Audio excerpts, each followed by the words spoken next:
So guys, kung ayun yung baba tayo guys. Pababa tong escalator. So thank you Lord. Kain na po tayo. At least makikita mo yung kabuuan.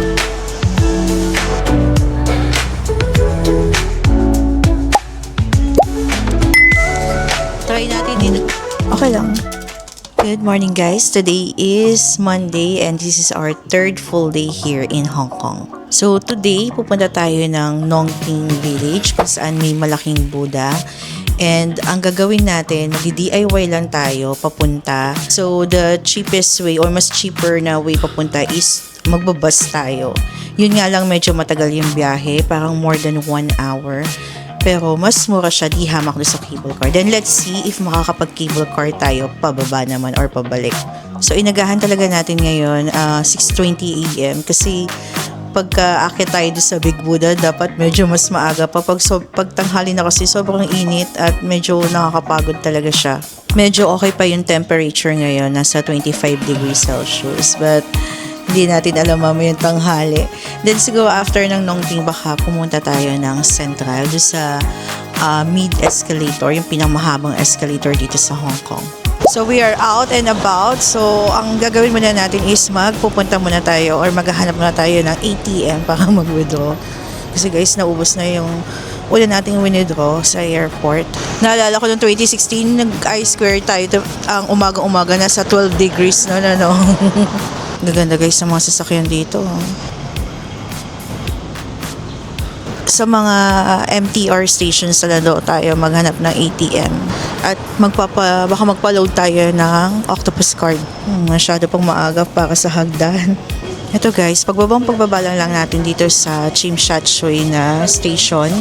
Meron ng ATM na Bank of China. Yung same na ATM machine na nandun tayo sa airport. Parang sa ngayon, ang palitan ng 1 Hong Kong dollar is equivalent to 7.2 in peso.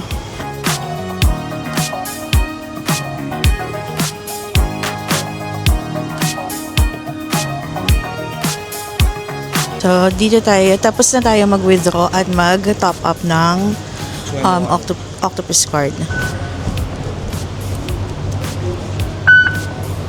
Alam niyo ba guys, kanina, 'di ba, nag-top up tayo ng Octopus card. So yung sa akin, 'di ba, pinakita ko dito sa video, okay siya. So nag-go through, successful. Pwede din kay Julius, yung card na niya in-insert namin. Tapos nag-top up na kami ng 200 Hong Kong dollars. Ayun nang maglabas ng machine. So ayaw talaga kahit anong gawin namin pindot. So ang ginawa natin ay pumunta tayo dun sa sa service center. Tapos may pinapunta silang tao para buksan yung machine at ibigay yung card. Pero sobrang helpful naman nila dito.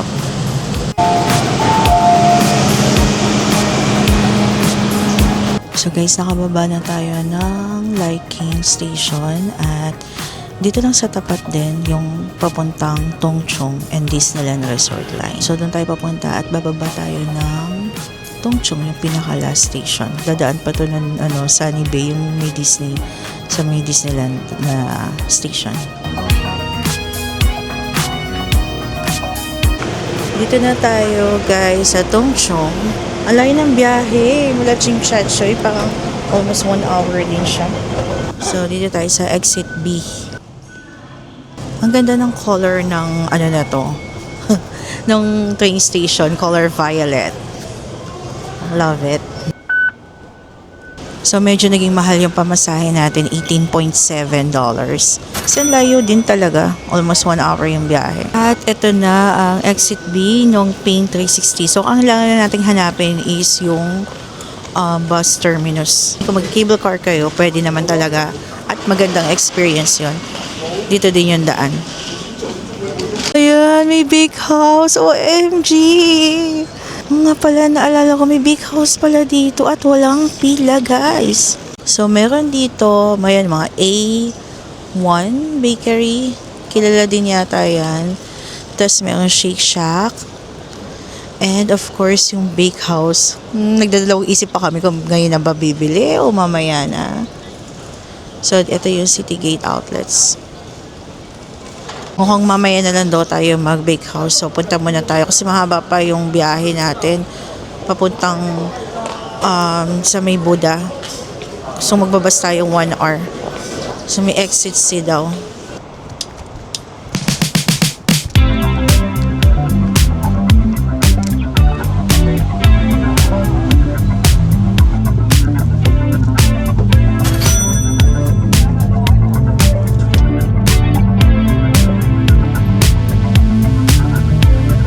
Guys, nakababa na tayo ng bus. Nandito na tayo sa may Nongping Village. And yung bus, hindi naman sa hindi na pinagsisisihan ko. Pero kasi nakakahilo siya. Parang literal siya na parang at the end of the curve, there is another curve. So, kung medyo mahiluhin kayo, I suggest muna kayo siguro ng gamot na anti-hilo bago yon. Pero 30 stops daw yun, tama ba? 37 stops. Pero mabilis lang kasi walang nagsa-stop. I mean, tuloy-tuloy talaga yung biyahe. And maganda naman yung view na nakita namin doon kanina. Parang may beach, and then maraming puno, ganyan. So, more on bundok ang makikita nyo doon. Yung bus number 23 siya, located siya doon sa parang likod na siya ng City Gate Outlet. Ano nyo na lang si Google Maps siguro, sundan nyo na lang. Pero yun, parang umaalis siya every 30 minutes yata or 1 hour minsan. So, kailangan medyo maaga kayo doon. Kami, nasa hulihan na kami ng pila. So, akala namin mawawalan kami ng pwesto. Buti na lang meron pa nasa likod tayo. Nakaupo kanina. So, eto na siya. Nandito tayo sa bandang likod. Ang daming uwak. Pero yun, parang foggy sa taas yun sa bundok, no, Chubbs? Sobrang walang tao. Siguro dahil Monday. Kaya... Dito tulad ng pag-weekend, di ba? Sobrang daming tao pag-weekend. Parang umalis yung bus kanina ng 8 a.m. ganyan. So 8:58. I mean, tama. 2 minutes before 9. Nakababa na tayo ng bus. Kung hindi naman kayo mahiluhin sa biyahe, tapos medyo on a budget yung gusto nyo para pumunta dito sa Nongping Village. So I strongly suggest na mag-bus kayo. Iba din yung experience eh. Magaganda naman yung matatanaw nyo doon. At thank you sa White Flower. Na-survive ko ang bus. So dumating tayo ng 9 o'clock. Pero sarado pa yung sa Buddha. Oh. So, dahil hindi pa open ang Buddha, yun sana yung target natin. Tayo ay mag-ikot-ikot muna dito. Buti na lang kasi plano namin dapat is parang 8 o'clock kailangan nandito na. Buti na lang din hindi. Kasi sarado pa yung sa Buddha. But anyway, marami namang magagandang dito spots na pwede nyong tingnan. So guys, sabi dun kay Google, parang 10 a.m. pa pala open yung Buddha pagka weekdays. Pero 9 a.m. siya pagka weekend. Tahimik, walang masyadong tao. Yun nga lang 10 o'clock pa open yung Buddha. So marami rin mga flowers na tanim dito. At doon pwede kayo mag-upo-upo. Kung dala kayong food. Sarado rin pala tong parang monastery na to. Mamaya pa talaga silang 10 o'clock. Noong unang punta namin dito ng 2016, umuulan. So hindi na namin naakyat yung yung sa may Buddha. Sabi namin pagbalik na lang. So nakabalik kami noong 2023. Kasama namin yung mother-in-law ko na 70 plus years old. Mas nakayanan pa niyang umakyat na walang hingal dun sa Buddha kaysa sa amin. So, winter din kasi yun. Maganda yung panahon that time. Ngayon, medyo kasi mainit eh. Medyo cool, may hangin. Pero iba kasi nun pag December, mas okay. Open na siya, 10 o'clock. After 1 hour tayo naghintay. So, akyatin natin yan. May mga umakyat na mga nag-hike na talaga at bibigay respect sa kanilang Buddha. Pahinga lang tayo. Pahimatay. And we finally made it dito sa taas after ng maraming stops. So dito sa taas, sa gitna, medyo cool dito kung gusto niyo ng malilim na Tapos bibilihan natin doon ng mga souvenirs. So ganito guys ang itsura niya sa taas. Ganda, di ba?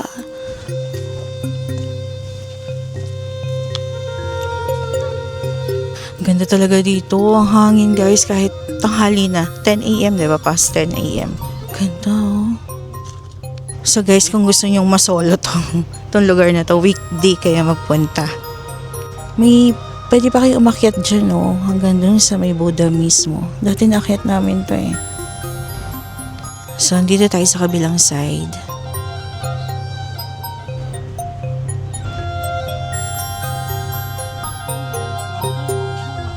So, bababa na tayo guys.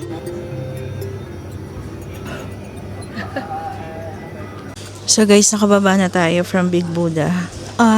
Medyo sandali lang tayo dun sa taas kanina. Sobrang init talaga, as in. Mahangin lang pero napakainit. At pagka nauuhaw na kayo after nyo mag-hike, dito lang sa tapat, mayroong nagtitindang mga ice cream, drinks, may water. Yan. So yung water na nabili natin, parang nabibili natin sa 7-Eleven, $8 siya. Hanggang ngayon nanginginig pa rin yung tuhod ko. So punta na tayo dun sa may malapit sa cable car at magi-cable car tayo bababa. Dun talaga sa Buddha, sa Big Buddha, ang dami talagang mga matatanda guys, babae o lalaki na matatanda, mga siguro na sa 70s sila, 80s na umaakyat. Ang galing no? Sana talaga all parang ang lakas pa nila para umakyat, tapos nagpe-pray sila dun sa taas. Sa mga katulad namin ni Jules na kulang sa exercise at yung trabaho ay nakaupo lang magdamag. So medyo hirap din talaga. Pero magandang experience yung ganito na kahit sobrang nakakapagod at sobrang init nga lang talaga. So kung pupunta kayo dito, suggest yung medyo winter. Yan, may winter naman yung Hong Kong eh. Hindi nga lang siya kasing winter tulad ng Seoul or sa Japan. Kasi yung mga yun ay temperate countries, pero ang Hong Kong ay subtropical. Pero meron silang tinatawag na winter around December, January hanggang Feb siguro. Dito na tayo guys sa village. So ito siya. Marami kayong pwedeng pagbilhan dito ng mga souvenir shops. May 7-Eleven, yun. Kung gusto niyo ng quick snack. So, ang daming mga pwedeng bilhin na kung anik-anik. Yun o, nakikita na natin yung mga cable car. Baba na tayo para makakain na tayo sa bake house. I'm so excited! Guys, mayroon ding Starbucks dito. Ayan o. May bus din pala dito na daan. Ayan o, hindi ko alam o. Anong biyahe yan. So, dito sa area na to maraming kainan guys. May Subway. Ayan o. Kung ano-anong mga dim sum. Ni ate, feeling ko taga-India siya, pero Tagalog na Tagalog yung salita niya. Si ate doon. So, kain tayo, kabayan. Sabi ko, mahal yung price mo. Sabi, kain tayo, may sabaw. Kami yung ganun kanina. Ang cute. Daming restaurant, guys. So, kung gusto nyo after yung mag-hike at gutom na kayo, tapos di na kayo pag-intay bumaba, ito, ang dami. Daming options. Manifest natin lahat to. Success, fortune, health, luck. Happiness and peace. Manifesting. Lahat yan. Na guys, yung cable car na sasakyan natin pababa. So let's see kung magkano na yung price ngayon. One way lang naman. Bili tayong ticket guys. So dito yung ticketing office. Bibili si Julius. So, yung cable car opening, 10 o'clock hanggang 6 o'clock. So, ito yung price nila. Screenshot nyo na lang, guys.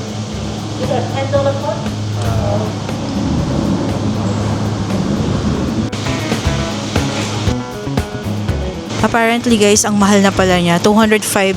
One way pa lang yun. Standard. Hindi ito yung crystal cabin. Kasi meron silang tinatawag na crystal cabin at mas mahal yun. So, one way is 205. I guess mas mura pagka round trip na yung bibili nyo. So, standard cabin lang tayo, guys. So, masolo natin yung cable car.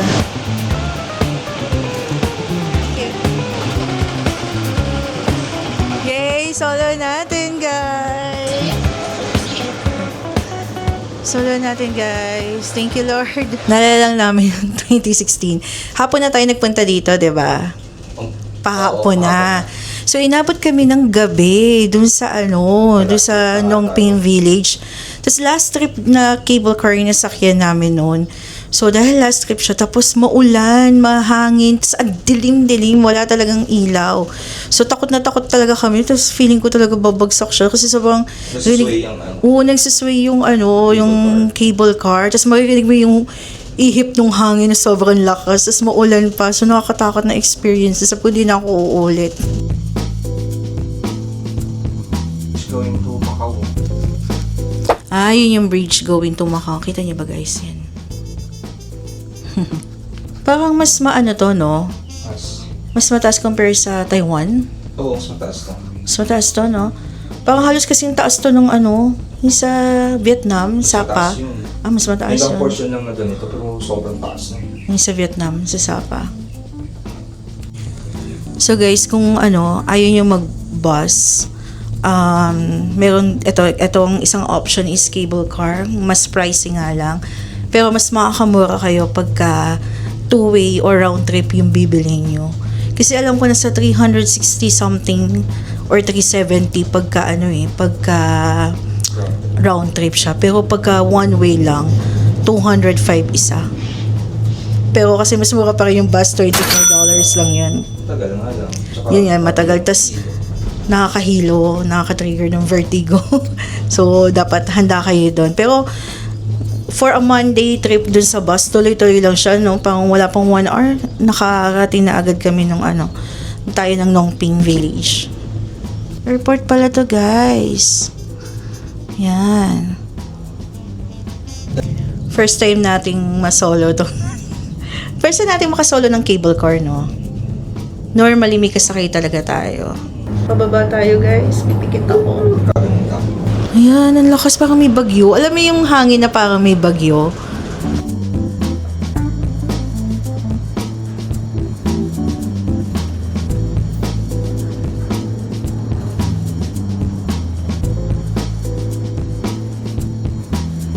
Nakababa na tayo, guys, ng cable. Thank you, Lord. You're safe. So, dito tayo. Syempre, ang daan nito ay sa mga souvenir shop. Tingin tayo, baka may magandang ref magnets dito. Ito, kit to. 50 Hong Kong dollars. Guys, ang dami ng tao. Pila pa akyat. So, for a Monday, ha? Grabe yung pila. Buti na lang maaga tayo. So, pupunta na tayo ng bakehouse para mag-brunch at coffee.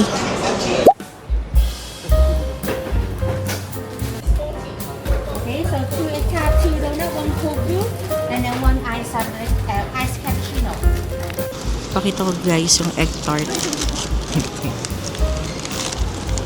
Sobrang init pa guys. Alam nyo, diba? Sobrang ganda niya. Sarap niya. Asin.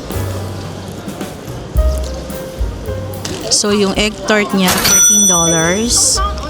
Ang isa, yung chocolate donut na hazelnut, $42. Tsaka yung vanilla donut. And then, yung cold brew is $60. And cappuccino is $47. Medyo pricey pero masarap to guys, promise. Vanilla donut.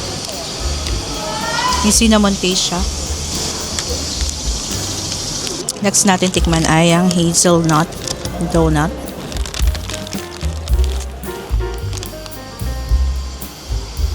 Ang sarap guys yung chocolate niya.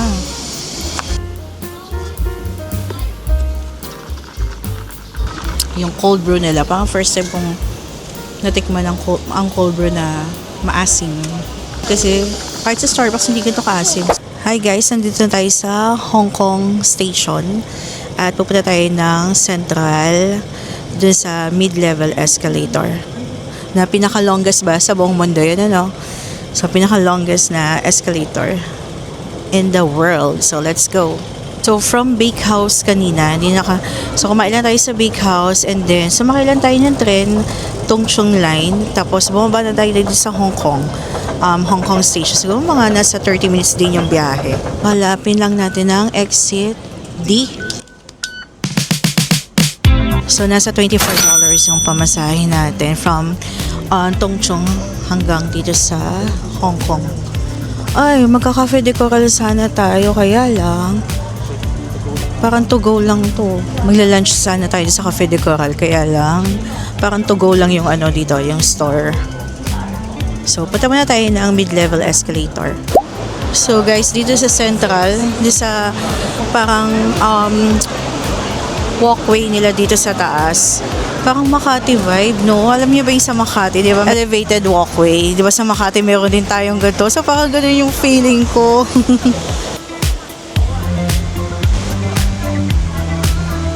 Ganda dito.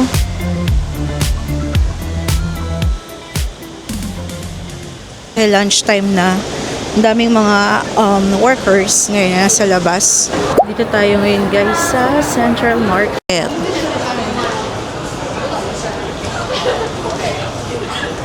May potato corner oh. Baka dito pwede tayong sigurong kumain. Ang daming stalls for food. So dito yung mid-level escalator, start na dito paglabas ng Central Market.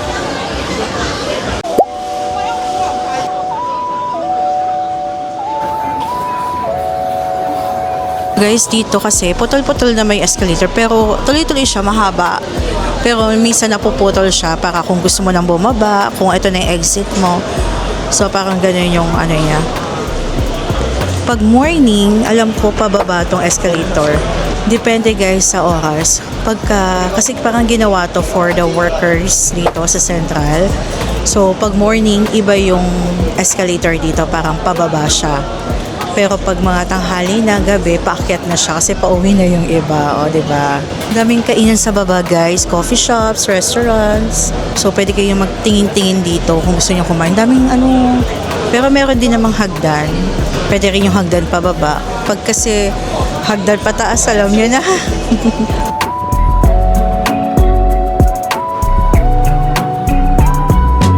So mukhang hanggang dito na lang guys sa escalator. Lakad tayo pa doon. Tingnan natin kung anong meron doon. Bundok-bundok talaga yung Baguio. Nasa isip ko parang Baguio. Yung Hong Kong. Pataas to. So dito na tayo sa pinakataas. Ano bang meron dito? Ganda ng building. Ganda dito guys.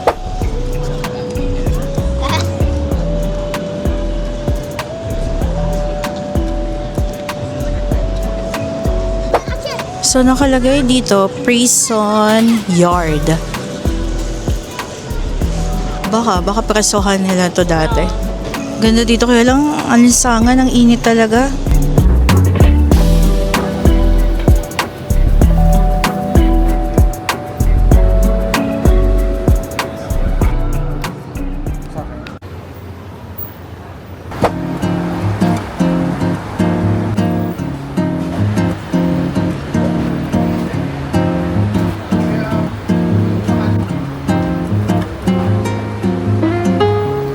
So guys, dito tayo ngayon sa Cafe de Coral sa Central. Tapat lang to ng IFC Mall. Then, nag-order lang kami, gutom na gutom kami. Nag-order lang kami ng, nakita namin lang yung online yung menu. Parang beef na may rice, tapos may Coke. So, let's see kung ano yung ano. Kung ano yung itsura ng mga. First time natin dito sa Cafe de Coral. Kahit kami, hindi kami nakakain dito noong 2016, tsaka kahit noong 2023. So, hindi namin alam kung how is it pagdating sa lasa. Pero sa napansin namin, parang ang presyo naman affordable. Nag-range siya ng mga $32 to $50. Mga ganyan. Tapos may rice na yun. Tapos ang dami-dami nilang option. May noodle, tapos meron ding yung mga pinakita ko yun dito, yung menu nila. So may noodle, may chicken, may pork, iba-iba. Tapos meron din alam kong pang breakfast dito eh. Limited ang ating internet kasi hindi unlimited internet yung kinuha ni Julius sa Klook. So, ang ginagawa namin, pag may mga establishments na may wifi, tulad noong 2016, nakiki-wifi kami. Tulad nito sa Cafe de Coral. So, connected. Mabilis lang. Hanapin nyo lang, tapos mag-connect lang kayo.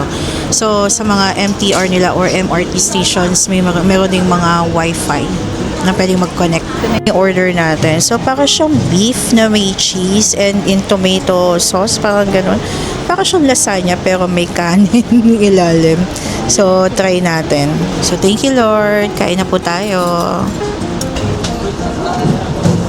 Okay na. Palit kami ni Julius. Magkaiba pala siya. Parang itong ma-tomato, yung isa ma-pepper. Tapos pork tong isa. Tapos yung isa beef.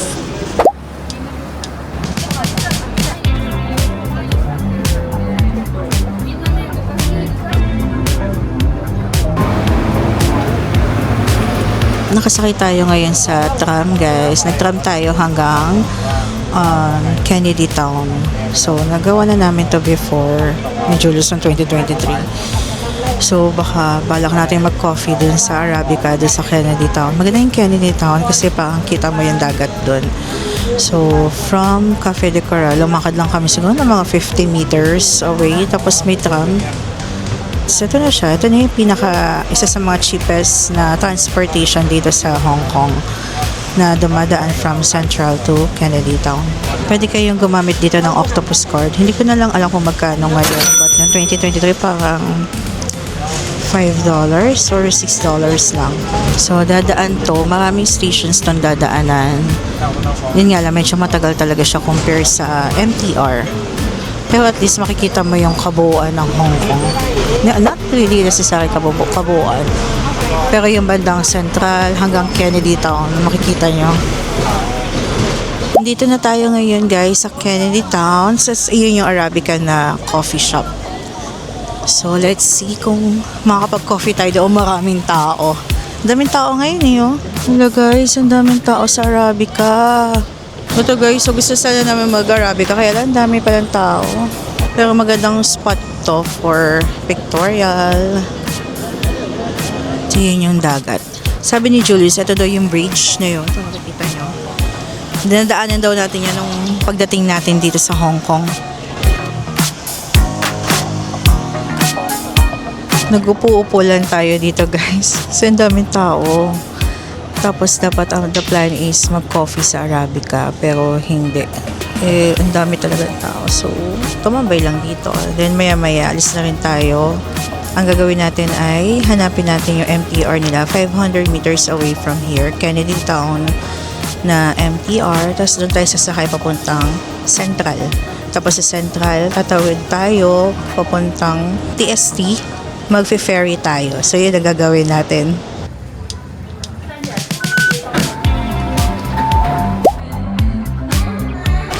So guys, nandito na tayo sa Central Pier. So from Central Station, diba? From Kennedy Town, tapos nagpunta tayo sa Central Station. Labas lang kayo ng exit E.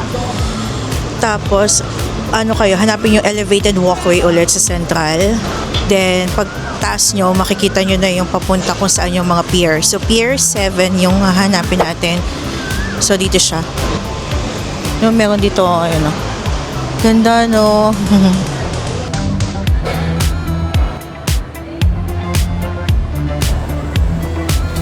So guys, nandito na tayo ngayon sa tayo ng ferry. Pwede nyo gamitin yung Octopus card nyo ha. Parang nag-arrange lang siya ng $6 or $5. Parang ganon.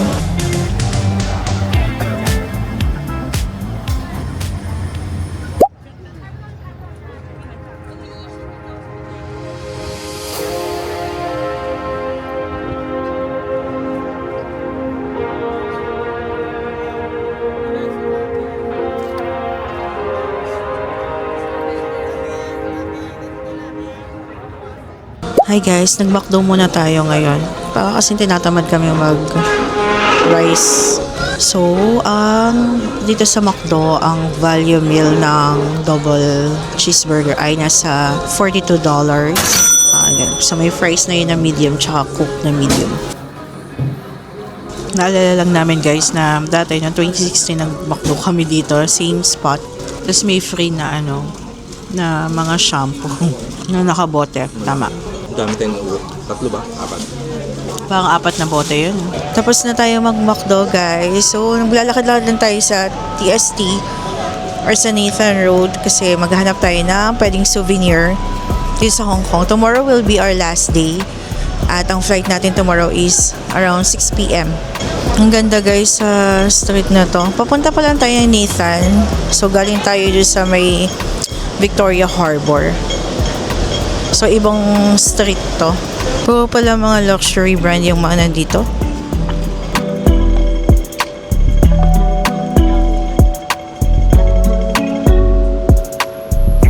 Dahil natingin tayo ng mga pwedeng souvenirs, guys. Ang ganda nito, oh. Ito yung mga train stations dito. Okay, pa isa-isa lang naman ang gusto natin. Ito, yung mga gantong keychain. Ang gusto ko yung mongkok.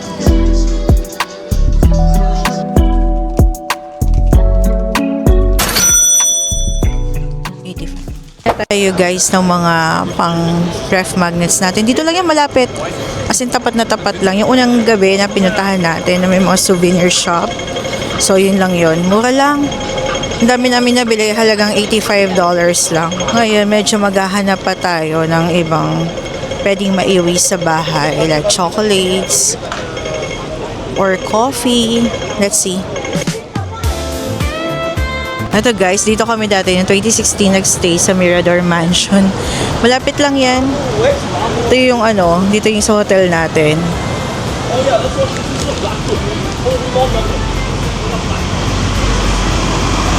Try natin dito sa Best Smart 360. Mga kung ano-anong chocolates. Ito pala, dito tayo sa Kong Mart. So, let's see.